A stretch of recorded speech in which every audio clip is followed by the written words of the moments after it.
de nuestro mundo y de la gente de nuestra nación tiene una cultura donde vive, ¿verdad? En la economía, en los bienes materiales, en el aprovechamiento del tiempo, de sus talentos, de la familia, una cultura que nos ha llevado a la deuda, que nos ha llevado a la pobreza, que nos ha llevado a la miseria, que nos ha llevado al retraso tecnológico, nos ha frenado el progreso de nuestro país. Países, hermanos, en Europa como Finlandia, que tienen menos de 70 años, 80 años en la historia y han florecido, son naciones de primer mundo. Países como Israel, hermanos, que ellos, ¿verdad?, tienen la cultura bíblica, la palabra, ¿verdad?, ahí metida en su cultura, y son países que en 70 años son países de primer mundo y son potencias. ¿Cuál es el problema con nuestro país? ¿Qué es lo que está sucediendo en la cultura, hermanos? La palabra cultura está vinculada con el culto. De ahí viene la palabra cultura, tiene que ver con el culto, a través del culto. Crecemos, hermanos, en una nación idólatra, crecemos en una nación pagana, crecemos en una nación que no tiene temor de Dios. ¿Qué se puede esperar? ¿Qué puede esperar en la nación que no se arrepiente y busca a Cristo? Juicio, hermanos, juicio. Cuando nosotros decimos crisis económica, crisis viene del griego, ¿verdad? Crisis, y significa juicio. Entonces, hermanos, al no actuar correctamente, al no obrar apropiadamente, al no venir el arrepentimiento y la búsqueda de Dios, entonces, hermanos, ese es donde nosotros nos encontramos.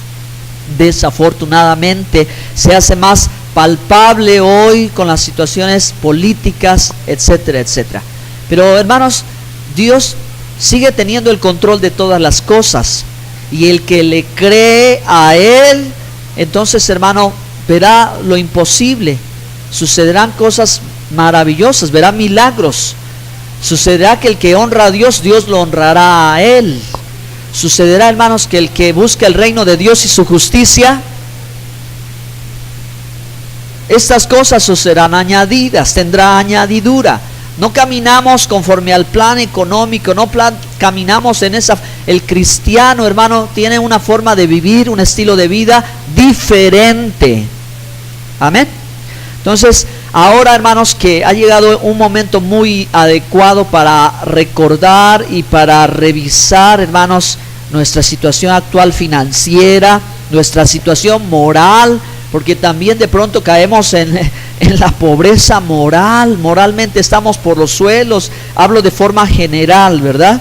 Hablo de una forma general. Tenemos que revisar también nuestra condición espiritual.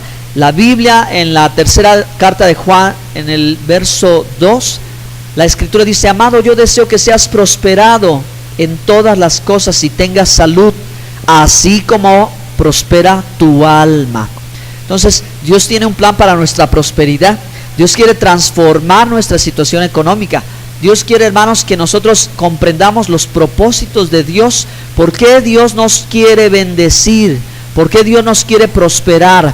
¿Por qué Dios nos quiere ayudar a salir de la situación y vivir, ¿verdad? De vivir o de sobrevivir cada día. Esto tiene que cambiar, esto tiene que ser diferente. Tenemos que llegar en este año, hermanos, a alcanzar esa victoria espiritual y alcanzar esa victoria material. Que podamos ser luz a las gentes, que podamos mostrar el reino de Dios, que podamos decirle: mira, mi vida y mi situación avanza gracias a Dios. Porque yo no dependo de lo que sucede alrededor, yo dependo de Dios. Amén. Dios tiene un propósito para mi vida, Dios tiene un plan para mi vida. Y en su plan no está que yo viva en la miseria y en la pobreza. En su plan no está que yo viva enfermo. En su plan no está que yo muera pronto, joven. En su plan no está, eso no es el plan de Dios. El plan de Dios es que yo prospere. El plan de Dios es que yo sea bendecido. El plan de Dios es que yo esté arriba y no abajo, que sea cabeza y no cola, que vaya adelante y que no vaya detrás. Estoy hablando la palabra de Dios. Eso es lo que Dios dice. Yo tengo pensamientos más altos que tus pensamientos, y mis pensamientos son de paz y no de mal, para darte el fin que tú esperas. ¿Y tú qué esperas de Dios, hermano? ¿Tú qué esperas del Señor? ¿Y qué espera el Señor de ti? Por eso, hermano, que esta campaña de mayordomía cristiana está enfocada otra vez en invitarte a revisar tu situación, a ponerte al día, a corregir las decisiones que están mal, a romper con los vicios, hermano, a transformar tu mentalidad, porque la pobreza está aquí en la cabeza, hermano. No son las oportunidades, es nuestra forma de pensar. Y hasta que no nos dividamos de la forma de pensar de este mundo, hermanos, y dejemos de tomar la forma de este mundo, las cosas no van a cambiar. Pero si nosotros cambiamos, las cosas van a cambiar. Entonces vamos a permitir que Dios ministre con su palabra nuestra vida y nos ubique cuál es nuestra posición delante de Él en todo el asunto que nos toca administrar. Nosotros somos administradores de todo lo que Dios nos ha dado, y tienes recursos como todos, hermanos. Job dijo: desnudo vine a este mundo y desnudo me iré, nada me llevaré de aquí. Es decir, hermanos, que la palabra dice, ¿verdad?, que las mismas oportunidades son para unos y para otros en tiempos diferentes. Pero nosotros tenemos, hermanos, que saber administrar o cuidar los recursos que Dios nos da. Él nos ha dado tiempo, el recurso más valioso que hay. El tiempo es oro. El tiempo no se puede renovar. El tiempo transcurre y no lo puedes recuperar. Un recurso valioso, porque tenemos una vida limitada, hermanos. Nuestra familia, nuestros hijos, el trabajo, etcétera, etcétera, hermanos. Pero como les decía yo al inicio de esta serie, yo quisiera dirigirte, hermano, hacia una prioridad importante para ti en tu vida, que tiene que ver con la eternidad. Por lo cual le pido a Dios que nos dé sabiduría a todos, para ver, hermanos, que tenemos una vida corta, pero tenemos una eternidad infinita con Dios, donde habrá galardones, recompensas, coronas, donde Dios premiará la obra que hayamos hecho aquí. Así que si nosotros deseamos trascender a la eternidad, entonces nos vamos a detener y no vamos a juguetear o no vamos a coquetear con el mundo, con la vanagloria de la vida, con los placeres de la vida. No vamos a buscar la vanidad, hermanos. Vamos más bien a enfocarnos en el Señor. ¿Por qué Dios quiere que yo sea próspero? ¿Por qué Dios quiere que yo sea rico? ¿O sería conveniente que yo sea rico? ¿Cuál sería el problema? ¿Y cuál sería el propósito de Dios? Si yo le digo: Señor, bendíceme, Señor, prospérame, Señor, la obra de mis manos engrandécela, etcétera, etcétera. Pues yo creo, hermanos, que la respuesta es porque Él quiere bendecir tu vida para que tú seas de bendición para sus propósitos, que tú seas de bendición para su obra. Recuerda que Dios es nuestro Padre, y Él, hermano, de Él proviene todo. Si un papá terrenal sabe cuidar de su familia y suministrar a su familia, cuanto más el Padre celestial. Pero el Padre va a proveer a sus hijos para su obra, hermanos, para su obra. Sí, ahí es donde Él va a actuar y Él va a obrar a través de nuestras vidas. Así que hoy, hermano, te quiero compartir 3 instrucciones para la mayordomía cristiana, ya que todos somos siervos de Dios. Digan conmigo: todos somos siervos de Dios. Pues ya que todos somos siervos de Dios, llamados mayordomos, administradores, hoy, hermano, vamos a aprender estas instrucciones. Vas conmigo, por favor, a Lucas capítulo 12. Volvamos a leer lo que Jesús enseñó. Lucas 12, verso 42 al verso 44. Cuando encuentren el texto me dicen amén. Amén. Allí en su Biblia, Lucas 12, 42. Y dijo el Señor: ¿quién es el mayordomo fiel y prudente, al cual su Señor pondrá sobre su casa, para que a su tiempo les dé su ración? Bienaventurado, todos lo leemos, hermanos. Bienaventurado aquel siervo al cual, cuando su Señor venga, le halle haciendo así. Verso 44, todos los que tienen Biblia abierta. En verdad os digo que le pondrá sobre todos sus bienes. Amén. 2 características: fidelidad y prudencia. En la reunión anterior hablamos sobre claves para ser un buen mayordomo. Cuando tú, hermano, te has cansado de comprobar que el mundo no tiene la razón y Dios tiene la razón, tienes que llegar a este momento de decir: Señor, tú tienes la verdad y tú sabes lo que es correcto. Así que yo seré fiel, porque eso es lo mejor. Seré fiel porque eso es lo mejor. Seré prudente porque eso es lo mejor. Ser imprudente no es bueno. Ser infiel no es bueno, no da buenos resultados, no da buenos frutos, no te lleva a nada, no te deja nada. La deuda tampoco, hermano. Dejar que las cosas se echen a perder tampoco, hermano. Y cosas como estas, que son los consejos, que son los mandamientos y que son las instrucciones que Dios nos da. Amén. Así que bienaventurado quiere decir feliz, dichoso, afortunado. O sea, qué bueno que ya llegaste al momento en que comprendiste lo que tienes que hacer. Sí, qué bueno que ya llegaste a ese momento. Mira, encontraste lo que estabas buscando. Ya sabes ahora, siervo, ¿verdad? El siervo que hace lo que su Señor le pide que debe hacer. ¿Por qué Jesús les habla estas parábolas como la de los talentos y como las de los siervos? No es, hermanos, que Jesús quisiera que ellos, ¿verdad?, se volvieran comerciantes, ¿verdad? O empresarios. Eso está bien, ¿ok? Pero Jesús lo dice a sus discípulos porque les está encargando el ministerio, porque les está delegando, hermanos, el trabajo de predicar el evangelio. Y eso es, cuando lleguen a su presencia, de lo que le van a rendir cuentas. De eso es de lo que el Señor les va a demandar. Les va a decir, a ver, ahora díganme qué sucedió. Yo a ustedes los encargué como siervos que cuidaran mi obra. ¿Y qué hicieron con mi obra? Amén. Entonces, por eso Jesús les da esta palabra. Por eso el Señor los está instruyendo para eso. Y nosotros debemos de aprender de la misma manera, hermanos, que Dios nos ha llamado, nos ha congregado, nos ha dado esta confianza de hacer su obra. Tenemos que predicar el evangelio, ¿o no? Tenemos que enseñar a ser discípulos, ¿sí o no? Eso es lo que tenemos que hacer. Buscar las ovejas perdidas de la casa de Israel. Dejar que el Espíritu de Dios hable, ¿verdad? Que hable el Señor. Profecía, la voluntad perfecta de Dios, la palabra, ¿sí? Y hermanos, que el Señor levante obreros, así dijo, ¿verdad? Enséñales a otros como yo te enseñé a ti. A lo que yo he hecho, vosotros hacedlo. Nada más. Nada más. Nada más, queridos hermanos. Eso es sencillo. Esa es la mayordomía a la que hay que rendir cuentas, ¿sí?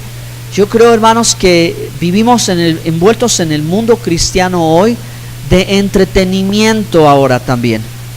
Y está bien, está divertido, pero puedes perder el enfoque, ¿sí?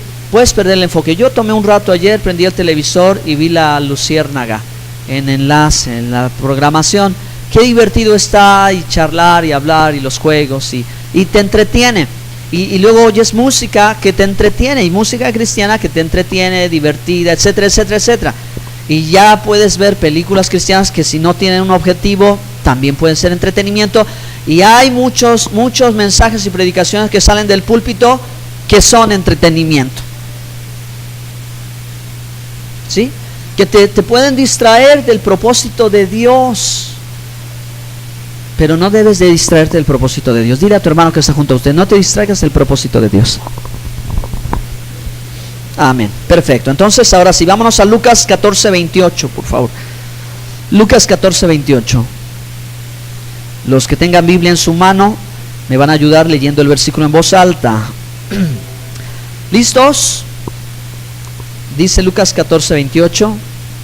Porque ¿quién de vosotros, queriendo edificar una torre, no se sienta primero y calcula los gastos y ve si tiene lo que necesita para acabarla? Amén. Bueno, pues este es mi versículo clave, hermanos, para ayudarnos a comprender, ¿verdad?, que todo lo que empecemos lo debemos terminar. Jesús todo lo que comenzó lo completó. Dios todo lo que comenzó, lo terminó. Y si nosotros estamos emprendiendo una obra, un llamado, una mayordomía, un servicio a Dios que nos corresponde a todos en esta congregación local, porque cuando menos de esta congregación local sí rendiremos cuentas. No podremos rendir cuentas de la iglesia de allá enfrente o de la iglesia del otro lado. Yo no podré rendir cuentas de lo que hizo el otro siervo. Yo voy a rendir cuentas de lo que yo hice, y usted va a rendir cuentas de lo que usted hizo. y vamos a rendir cuenta de esta iglesia, hermanos amados, y de lo que Dios nos ha comisionado para hacer. Entonces, por eso es que este versículo una vez más dice, ¿verdad? ¿Quién queriendo edificar una torre primero no se sienta primero y calcula? Sentarse y calcular. Digan sentarse y calcular.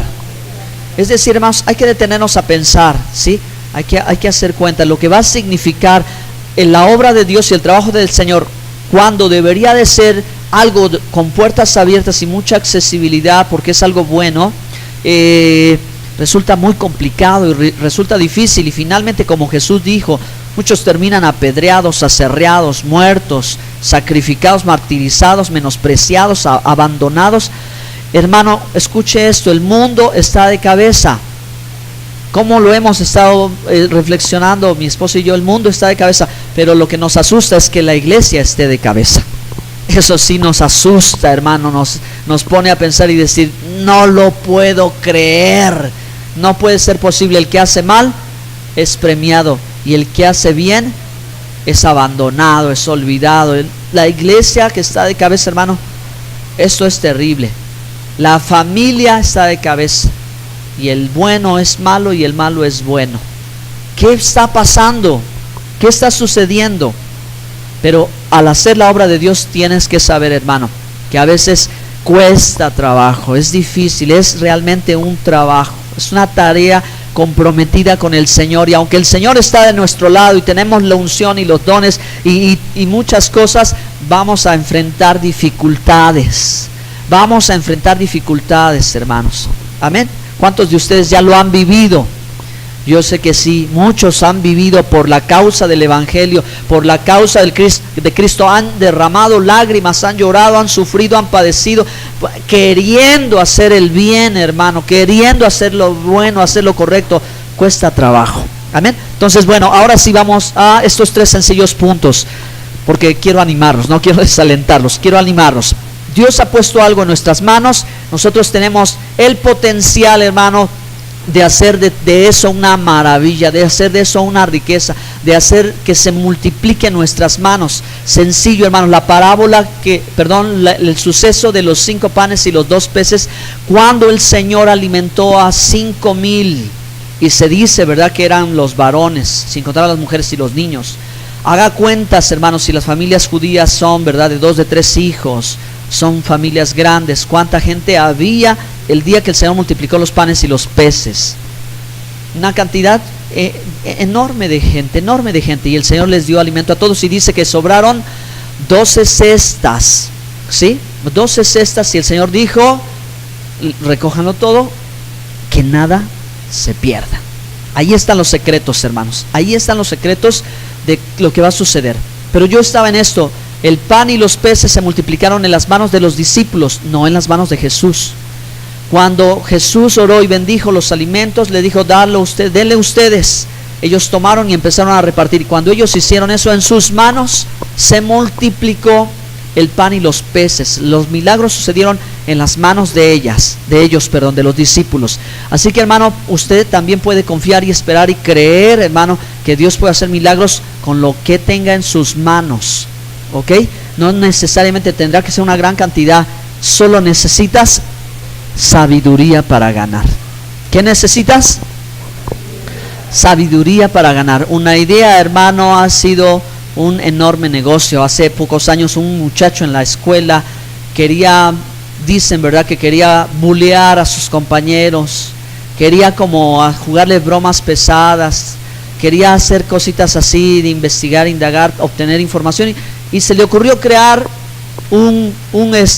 como se decía antes en la secundaria, los que éramos un chismógrafo, los que éramos de la secundaria el chismógrafo, pues hizo su chismógrafo, pero a ese chismógrafo se le ocurrió ponerle un nombre raro, así como que a ver si alguien lo habrá escuchado alguna vez, como ¿cómo? ¿Qué? Exactamente, ¿verdad? Y ese muchacho se volvió millonario, multimillonario, por una idea sencilla, hermanos, de querer tener información, y ese era su objetivo, como bullear, y aún todavía sigue haciendo ese propósito, ¿verdad? Logra el propósito.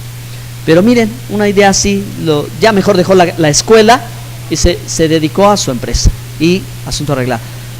¿Quién no dice que Dios te pueda dar a ti la idea, la inteligencia, la sabiduría, que tú hagas algo que te pueda volver millonario? ¿Y por qué Dios te quisiera volver millonario? Por su propósito. Nada más por eso, hermanos, ¿sí? Por su propósito. Como ya dijimos, hay gente que no teme a Dios, hay gente que no conoce la Biblia, etcétera, y es rica. ¿Y cómo se hizo rica? Con un trabajo arduo. Fue inteligente para los negocios, abusada para los negocios, no se dormía, no había flojera. Diga conmigo, fuera en el nombre de Cristo. Exactamente, ¿verdad? No, eso no hay lugar para eso. Quien quiera, hermano, tiene que trabajar. Entonces vamos a Proverbios, capítulo 16, verso 16. Ya casi voy concluyendo, hermanos, no pienso extender más este asunto. Nos falta un mensaje el próximo domingo con la ayuda del Señor para concluir ya. Proverbios 16, 16. Mejor es adquirir sabiduría que oro preciado, y adquirir inteligencia vale más que la plata. ¿Ustedes qué piensan de este texto de la palabra? ¿Se equivocó? ¿Cómo va a ser posible eso? No, es al revés. Hay que buscar la lana, hay que buscar el dinero. Mucha gente cristiana dice, los mejores negocios se hacen sin dinero. O sea, para muchas cosas no necesitas el dinero, para otras sí necesitas el dinero. Pero el escritor de este libro, que ya dijimos que fue un rico millonario y que amaba a Dios, aunque también, ¿verdad?, vivió como un necio y luego tuvo que recapacitar, es quien lo escribe, hermano. Salomón, más rico que los millonarios de hoy, él dice sabiduría. Así que adquiera sabiduría, hermanos. Conocimos a un hombre que estudió por muchos años solo Proverbios, todos los días, siempre, hermanos, no sé cuántos capítulos, pero diario Proverbios. Dios le dio una sabiduría increíble, hermanos, sí, impresionante para todo lo que él emprendía y hacía. Así que escuche la voz del Señor. Vale más la sabiduría. Las cosas materiales sabemos que son temporales, y hay gente, hermanos, que ha tratado de construir una fortuna y en un instante se va. Nosotros estamos cerca de ver una situación similar. En los 80, si no me equivoco, nuestra moneda se devaluó, ¿no? Hubo un corte así, nada más, ya. Cuando nosotros éramos millonarios, ¿no?, ganábamos los 50,000, los millones, y le quitaron 3-0 a la moneda, ¿cierto? ¿Y qué pasó con nuestro dinero? ¿Qué pasó con nuestra situación? ¿Dónde quedó? Estamos, parece que cerquita, y no, en eso yo no estoy profetizando ni nada, pero estamos así cerquitita de que vuelva a suceder una situación similar. ¿Estás poniendo tu confianza en el dinero? No ponga la confianza en el dinero, hermano. Adquiera sabiduría, vale más que el oro y la plata. Amén. Proverbios 17, verso 2, ahí cerquitita. El siervo prudente se enseñoreará del hijo que deshonra, y con los hermanos compartirá la herencia. Vamos al punto 2, hermanos, aquí. Prudencia al gastar.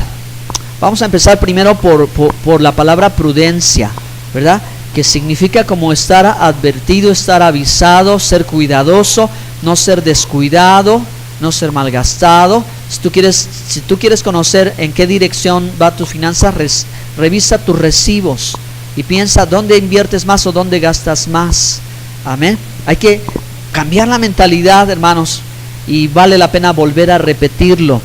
Un hombre, ¿verdad?, un japonés, la historia de un japonés llamado Robert Kiyosaki. Un niño, no sé si surcoreano, no sé si vietnamita, imagínense, Vietnam, un país pobre, algunos de esos en vías de desarrollo, que creció al lado de su papá pescador, y su papá siempre le dio el consejo de: mi hijo, estúdiale, mi hijo, trabaja, mi hijo, échale ganas, empléate en algo, ¿verdad?, dedícate. Y entonces él vio, ¿verdad?, la vida de su papá, y vio que era un empleado, y vio que trabajaba, etcétera, etcétera, y que pues no le iba muy bien del todo, a pesar de los consejos buenos que su padre le daba. tuvo la fortuna de viajar a Estados Unidos, ¿verdad? Y ser adoptado por un padre rico, por un señor empresario con mucho dinero, que le dio un consejo diferente, le dio un consejo distinto y le dijo, ¿verdad? Sé tú el empresario de tu propio negocio, sé tú el dueño de tu propio negocio. Invierte, no gastes por gastar, simplemente invierte, ¿verdad? Y si puedes ocupar los recursos de otros, ocúpalos. Hay gente que le gusta que ocupen sus recursos sin invertir ni un peso, ¿verdad? Le decía, sin que tú tengas que gastar, gástalo de otros y haz riqueza, haz dinero. Hermanos, por muchos años yo, gracias a Dios, tuve la bendición de estudiar una profesión y estudiar el seminario. Pero cuando eres profesionista y tienes un título, digo de mí de forma personal, piensas que para lo único que sirves es para lo que el título dice. Y eso es un grave error. Eso es un gravísimo error. Pensar que yo solo sirvo para lo que yo estudié, me estoy autolimitando, me estoy cerrando la puerta, me estoy bloqueando yo mismo, hermanos. Tengo que saber que yo sirvo para muchas cosas. En la familia judía se acostumbraba a tener un oficio y, si era posible, la actividad espiritual y un oficio, y quienes lograban iban más lejos, ¿no? Pero siempre había oficio y vida espiritual, oficio y vida espiritual. Entonces, hermanos, para los muchachos que son emprendedores, hagan y emprendan lo que deseen. O sea, no hay que limitarse porque yo solo soy esto, solo esto puedo hacer y nada más. No, hermano, puede emprender otro. He escuchado historias de arquitectos que querían ser chef y fueron arquitectos y honraron a sus padres y dijeron, bueno, pero ahora me voy a dedicar a ser chef porque es lo que me apasiona, eso es lo que me gusta. Entonces, la clave está en empezar. ¿Qué es lo que te gusta hacer? Tú puedes hacer todo lo que quieras ser. Si alguien te dijo que no servías para otra cosa, échalo fuera de tu cabeza, échalo fuera de tu mente. Puedes hacerlo, puedes lograrlo, puedes conseguirlo, hermanos. Lo pueden conseguir, ¿sí? Lo pueden hacer, inténtenlo hacer, inténtenlo y lo van a lograr. Porque para el tiempo de hoy, yo cuánto consejo le quiero dar a mi hijo, y le digo a mi hijo, aunque saques buenas calificaciones en tu escuela, no te limites y pienses que eso es todo lo que tú tienes que hacer. No, hermano, no, hijo, te enfrentas a la vida. No te enfrentas nada más a encontrar un puesto y emplearte y vivir tu vida 8 o 10 horas y únicamente te enfrentas a la vida, donde aquí vas a competir con 3,000 igual que tú o 5,000 igual que tú, ¿verdad? Y ellos a lo mejor van con su mente limitada, que eso es lo único que van a poder hacer en la vida y se acabó. No, hermano, puede hacer lo que quiera hacer, lo puede hacer. Nada más necesita sabiduría y ser prudente. El texto, voy aquí, hermanos. El siervo prudente se enseñoreará del hijo que deshonra. Las herencias generalmente, ¿verdad?, no se entregaban a la servidumbre de la casa de aquellos entonces, ¿verdad? No había para ellos. No existía el finiquito, no existía la pensión, etcétera, etcétera, para los empleados de una casa de familia. Pero dice que el siervo prudente que estaba ahí, que era constante, era diligente, era disciplinado, era leal, estaba ahí.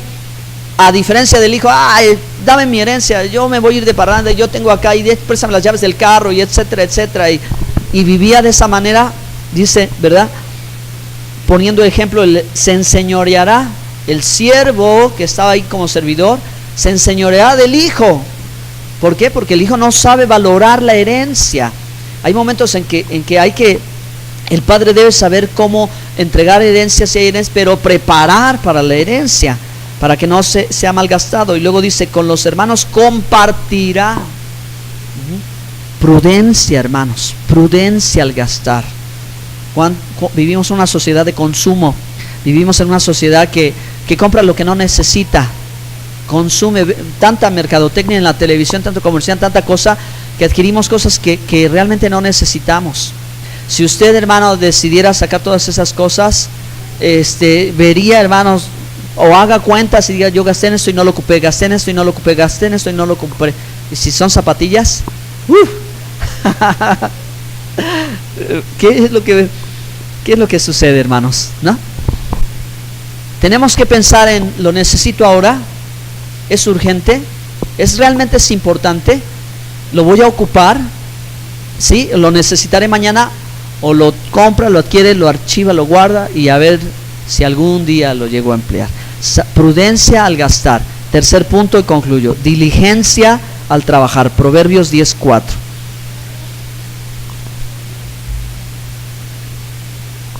Proverbios 10:4, como dice la Biblia: la mano negligente empobrece, mas la mano de los diligentes enriquece. Señor, ¿por qué estoy como estoy? Vamos a revisar. ¿He sido negligente? O sea, ¿estoy actuando con necedad? ¿Estoy siendo necio? ¿O estoy siendo diligente? Como que ahora sí no es de que Dios me mandó esta pobreza, ¿verdad?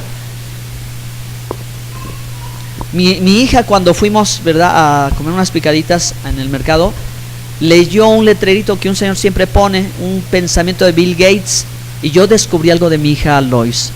Ella, como está aprendiendo a leer, ve cualquier cosa, ve y lo lee, y vio la foto del señor ese sin atractivo con sus lentecitos, así que ni parece que se hace nada en el cabello, pero ahí está el señor con su trajecito y sus lentecitos, un tal Bill Gates, ahí.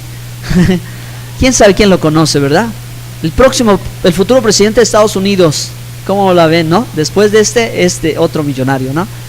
Ahora que dice Lois, si naciste pobre, no es tu culpa. Lee, Lois. Pero si moriste pobre, sí es tu culpa. En ese instante no sé qué le pasó a Lois, que algo le cayó la unción. y desde ese día trae dinero. Desde ese día su pesito. Me dice, papá, mi Shabbat, o sea, yo le doy sus moneditas el viernes en la noche, mi dinero, yo quiero dinero, yo quiero hacer negocio. Y créame lo que yo le dije a ella, le dije a Fad, y le digo, creo que esta niña tiene unción para los negocios. Y desde ese día estamos hablando ella y yo de asuntos financieros. En serio, y le voy diciendo, mira, Lois, esto así se hace, esto así se hace, esto así se hace, Lois, y tú sea así asado, y le estoy aconsejando. Ojalá mi hija me haga caso, hermanas, ¿verdad? Y tengamos, ¿verdad?, ahora sí, una millonaria y guapa, ¿no? Hermosa millonaria que es mi hija Lois. Entonces, esa es la frase: si naciste pobre, tú no tienes la culpa. Si mueres pobre, esa es tu culpa. Lo dice la Biblia: la mano negligente empobrece. La mano del diligente enriquece. Amén. Póngase de pie, por favor, mi hermano. Vamos a orar. Aleluya. Alabado sea el Señor.